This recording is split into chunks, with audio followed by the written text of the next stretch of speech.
Hello welcome to BRK health. నేను మీ శ్రావ్య. ఈరోజు మనతో పాటు ఉన్నారు సత్య యునాని గ్రూప్ ఆఫ్ ఇన్స్టిట్యూషన్స్ నుంచి డాక్టర్ ఎస్జీవి సత్య గారు. మేడంని అడిగి మన డౌట్స్ అన్ని క్లారిఫై చేసుకుందాం. నమస్కారం మేడం. నమస్తే. అంటే ఈ రోజుల్లో నెయ్యి అనేది చాలా కల్తీ దొరుకుతుంది. అంటే ఇప్పుడు మనం నెయ్యి వాడడం మంచిదేనా, మంచిది కాదంటారా? మీరు ఆడియన్స్కి ఏం చెప్తారు? మీరు అడిగే క్వశ్చన్లో రెండు ఉన్నాయి. ఒకటి నెయ్యి వాడచ్చా వాడకూడదా, రెండు కల్తీ దేనిలో లేదు మేడం. ఒక్క నెయ్యిలోనే కల్తీ ఉందా? పాలల్లో కల్తీ ఉంది, మీరు తినే ఏదైతే ఫ్రూట్స్లో కల్తీ ఉంది, వెజిటబుల్స్లో కల్తీ ఉంది, ఫుడ్లో కల్తీ ఉంది, వాటర్లో కల్తీ ఉంది, ఎయిర్లో కల్తీ ఉంది, కల్తీ లేని దేనిలో. సో ఇలా కల్తీ ఉంది అని చెప్పి మనం వాటిల్ని తినకుండా పక్కకు పెడితే కనుక అసలు ఏది తినలేం, గాలి కూడా పీల్చుకోలేం. అట్లాంటి దానిలో కూడా పొల్యూషన్ ఉంది. అంటే ముక్కు పూసుకొని కూర్చుంటారా? సాధ్యం కాదు అది. అండ్ ఇంకోటి ఏంటంటే ఇండియా లాంటి కంట్రీలో మనకేంటంటే ఇక్కడ పాపులేషన్ ఎక్కువ, పొల్యూషన్ ఎక్కువ, అన్నీ ఎక్కువ. ఒక రకంగా చెప్పాలంటే అలాంటి వాతావరణంలో, అలాంటి పొల్యూషన్లో బతకడం అలవాటు చేసుకున్నాం మనం. సో బాడీకి అలవాటు అయిపోయింది అది. ఇప్పుడు మీరు ప్యూర్ గాలి ఇచ్చినా కానీ బతకలేరేమో, అంటే అలా అయిపోయింది. ఒకటి నెయ్యి గురించి వస్తే కనుక నెయ్యి అన్నది చాలా శ్రేష్టమైనది. ఇన్ఫ్యాక్ట్ చెప్పాలి అంటే కనుక మన ఇండియాలో బ్రిటిషర్స్ అడుగు పెట్టనంత వరకు కూడాను అసలు మనకి నూనె అంటే ఏంటో తెలియదు అసలు. ఓన్లీ నెయ్యే, నేతి మిఠాయి, నెయ్యి ఫుడ్లో ఇచ్చే వాడడము. యాక్చువల్గా ఏంటంటే అంతకుముందు మనకి పాడి బాగా ఉండేది. పాడి బాగా ఉన్నప్పుడు దాన్ని పంట కూడా ఆ పేడ అవంతా కూడాను పంటలో యూజ్ చేసేవాళ్ళు. ఈ పాడి మొత్తం కూడాను మనము మిల్క్ ప్రోడక్ట్స్ అండ్ అదర్ ఇవన్నీ కూడాను యూజ్ చేసుకునేవాళ్ళం. ఎప్పుడైతే మిల్క్ తీసుకొచ్చుకుంటారో మీరు, ఇప్పుడంటే రిఫ్రిజిరేటర్స్ ఇవన్నీ వచ్చాయి, వాటిని మొత్తం అంతా కూడాను పౌడర్ కింద కన్వర్ట్ చేసి వాటిని తర్వాత సేవ్ చేసుకొని నీళ్లు కలుపుకొని ప్యాకెట్లలో అమ్ముకొని తాగుతున్నారు అందరూ పాలని. ప్యాకెట్ పాలు అంటే అంతే కదా. ప్యాకెట్ పాలు అంటే మీరు ఏమనుకుంటున్నారు? నిజంగా పాలు పితికి దాన్ని వేసి కట్ చేసి ప్యాకెట్లో దాన్ని ఏం సేవ్ చేస్తారనుకుంటున్నారా? కాదు. ఫస్ట్ ఏం చేస్తారంటే పాలు ఏవైతే ఉంటాయో ఆ పాలని సేమ్ ఇలా టేబుల్ మీద ఒక ఫిల్మ్ ఏదైతే ఉంటుందో 2000 degrees Celsiusలో పాలను అలా పంపిస్తారు అన్నమాట.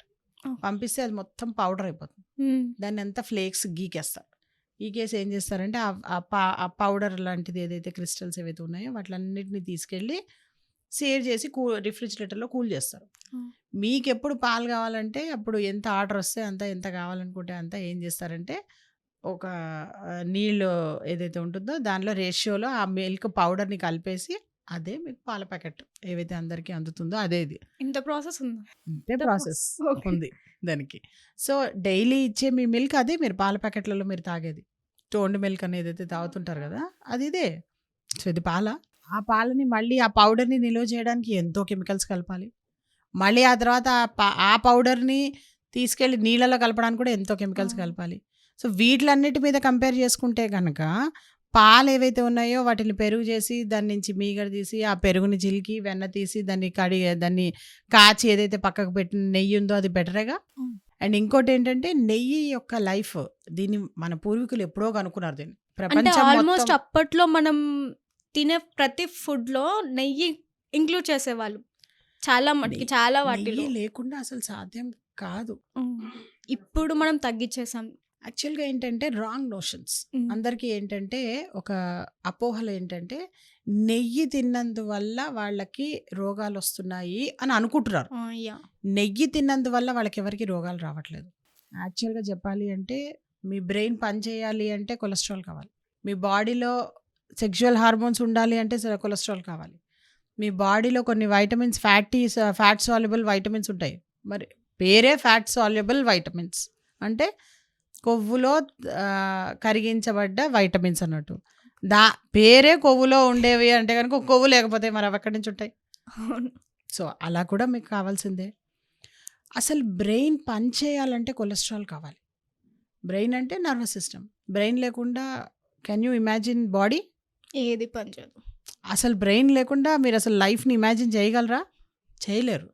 బ్రెయిన్ లేకుండా లైఫ్ లేదు అసలు. ఇంకా చెప్పాలి అంటే కనుక హార్ట్ కొట్టుకోవడం ఆగిపోవడానికన్నా ముందరే ఫస్ట్ బ్రెయిన్ డెత్ అవుతుంది. బ్రెయిన్ డెత్ అయిన తర్వాతే మనిషి చనిపోతాడు.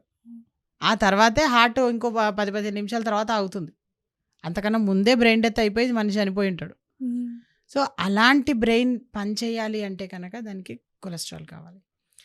కొలెస్ట్రాల్ అది కూడా హెల్దీ కొలెస్ట్రాల్ అబండెంట్గా ఉన్న ఏకైక ఇదేది అంటే నెయ్యి. యూజువల్గా ఎలా ఉంటుందంటే మనకి అన్నిటికన్నా శ్రేష్టం అంటే వెన్న.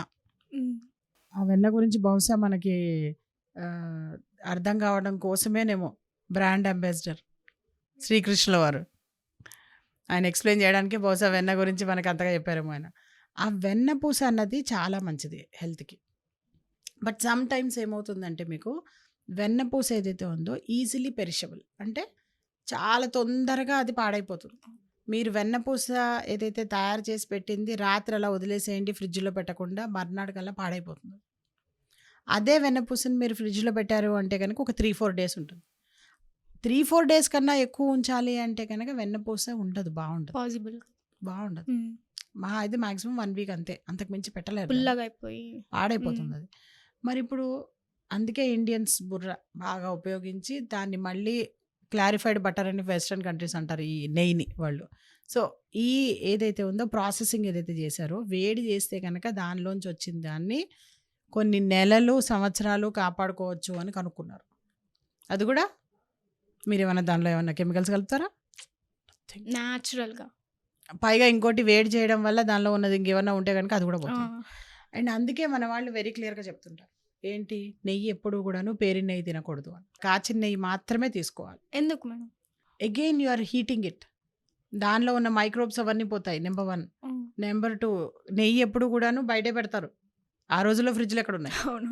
సో కుండల్లో ఏదైతే నెయ్యి మీరు ఇది చేస్తున్నారో, ఒకటి అలా చేయడం వల్ల మీకు, మీరు కావాలంటే అబ్జర్వ్ చేయండి, బాగా గడ్డగట్టిన నెయ్యిని చెంచా వేసుకొని చూడండి, మీకు వెగట వస్తుంది, ఎక్కువ తినేస్తారు.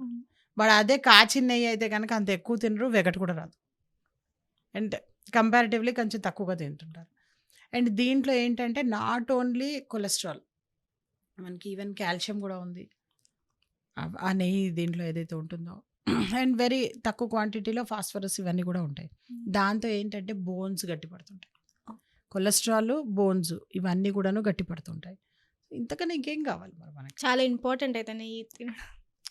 సో తెలుసుకున్నారు కాబట్టి ఇప్పటి నుంచైనా తినండి, తింటే కనుక ఆరోగ్యంగా ఉంటారు, బోన్స్ గట్టిపడతాయి. ముఖ్యంగా ఉమెన్ ఖచ్చితంగా నెయ్యి ఎప్పుడూ కూడా ఆపకూడదు. అందరూ దానివల్ల ఏవో రోగాలు వస్తాయనుకుంటున్నారు, ఏమి రావు.